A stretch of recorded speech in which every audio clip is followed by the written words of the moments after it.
আসসালামু আলাইকুম। আপনি কি টেন্স বুঝতে পারেন না?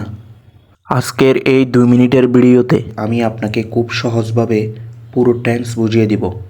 ভিডিওটি শেষ পর্যন্ত দেখুন, সব ক্লিয়ার হয়ে যাবে ইনশাল্লাহ। টেন্স কি? টেন্স মানে সময়, একটা কাজ কখন হচ্ছে, এখন, আগে না পরে, এটাই টেন্স দিয়ে বোঝানো হয়। টেন্স কয় প্রকার? টেন্স মূলত 3 প্রকার: present tense, past tense, future tense. প্রতিটা আবার 4 ভাগে ভাগ করা যায়, কিন্তু আজকে আমরা সহজভাবে বেসিকটা শিখব। প্রেজেন্ট টেন্স বর্তমান সময়ে যা হয় বা নিয়মিত হয়।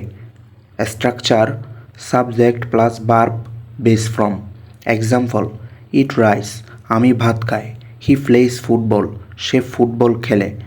যদি সাবজেক্ট হি শি ইট হয়, তখন ভার্বের সাথে এস ইএস যোগ হয়। Example: she eats rice, he goes to school.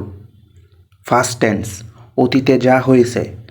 Structure: subject plus verb first form. Example: I ate rice, আমি ভাত খেয়েছি। She played football, say football খেলেছে। রেগুলার ভার্বে ইডি যোগ হয়।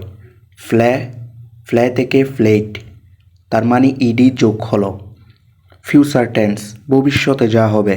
Structure: subject plus will plus verb. Example: I will eat rice, আমি ভাত খাবো। She will go to school, সে স্কুলে যাবে। ইজি এবং শর্টকাটভাবে বলতে গেলে প্রেজেন্ট মানে এখন, ফাস্ট মানে আগে, ফিউচার মানে পরে।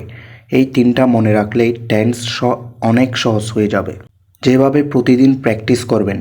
প্রতিদিন প্র্যাকটিস করার জন্য 5 থেকে 10টা সেন্টেন্স বানাও। বাংলা থেকে ইংরেজি অনুবাদ করো। প্রতিদিন 10 মিনিট প্র্যাকটিস করলেই উন্নতি হবে। আজকের এই ভিডিওটা যদি ভালো লাগে তাহলে নিজ দায়িত্বে লাইক, সাবস্ক্রাইব করে দিবেন। ধন্যবাদ।